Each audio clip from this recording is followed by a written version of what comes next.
civilization began. If it wasn't for the love between a black woman and a black man, none of us would ever be here. Why do we have a culture built on destruction? Why do we celebrate these things? I mean, look at what's going on with Sean Diddy Combs.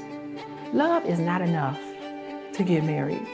Now, love is essential to get married, but it ain't enough to make that person your life partner. No one takes accountability. Not enough. We can't say women don't take accountability, men don't take accountability. I don't see enough accountability. 90% of advice that you see online, on social media, when it comes to mental health, when it comes to relationships, 90% of that stuff is wrong. But I think we need to bring back compassion. Let's make that go viral. That's how I feel. It's honestly how I feel.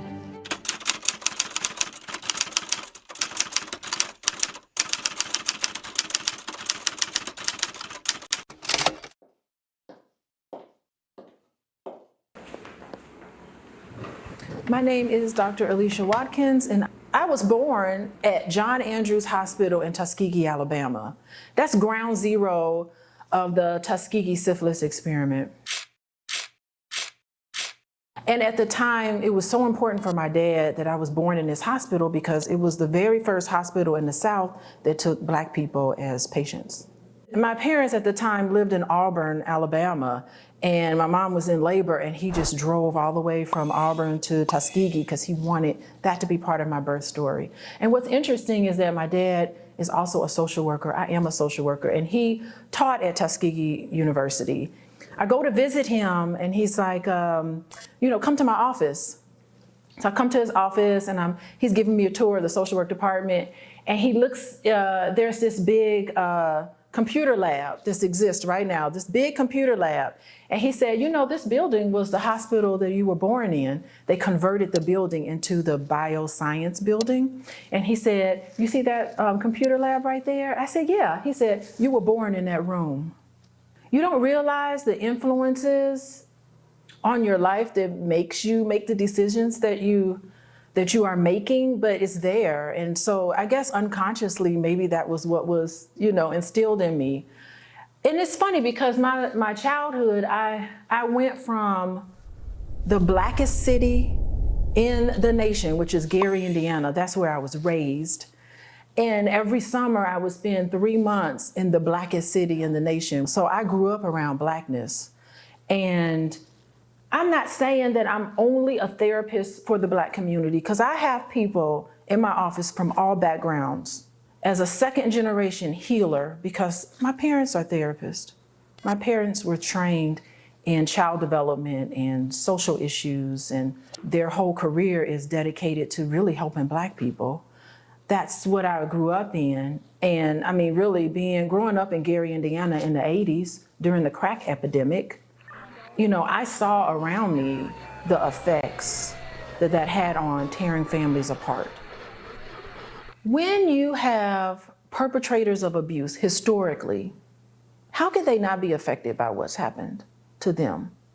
They themselves are damaged. Even though historically, the dominant culture has been very hostile to Black people, but even elements of that dominant culture, they're hurting too.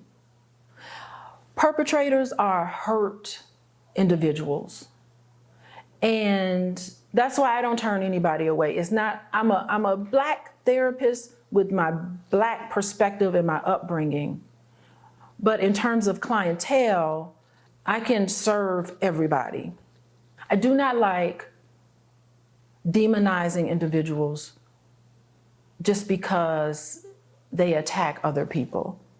I'm not making excuses for their behavior, but I definitely understand their behavior. We can't take everybody who's a perpetrator and put them in jail and lock them away somewhere. They need healing too. I've seen it happen. So I really get upset when I look online and I see just out and out attacks against people because they've done something wrong. I mean, look at what's going on with Sean Diddy Combs. Every 6 seconds, every 20 seconds, somebody is being abused. So we're going to put all of this onto this one person. Not to say that it's okay what he's doing. He needs healing too. But I think we need to start looking at society. Why do we have a culture built on destruction? Why do we celebrate these things? And of course, I love Kendrick Lamar. I love Kendrick Lamar. I love all the rappers. But I really looked at Kendrick Lamar and his music. I really looked at it as something to admire about hip hop.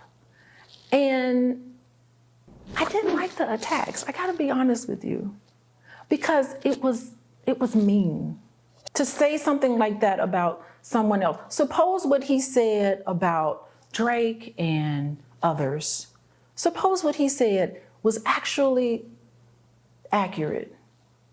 Can you imagine somebody publicly putting all of your business out there, something that is close and dear to your heart, and writing a song about it and everybody being excited about it? I've had painful moments in my life, and I'm so happy no one wrote a song about it and posted it and it got #1 rated in hip hop music. I would be awful. I would feel awful.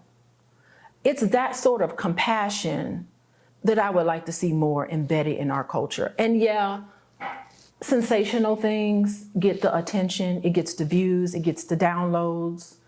But I think we need to bring back compassion. Let's make that go viral. That's how I feel. It's honestly how I feel. I think in this world, we need to give our 100% support around creatives. I can't even imagine what it's like to wake up one day and say, you know what? I have something I need to say, and I'm going to say it in the form of this art.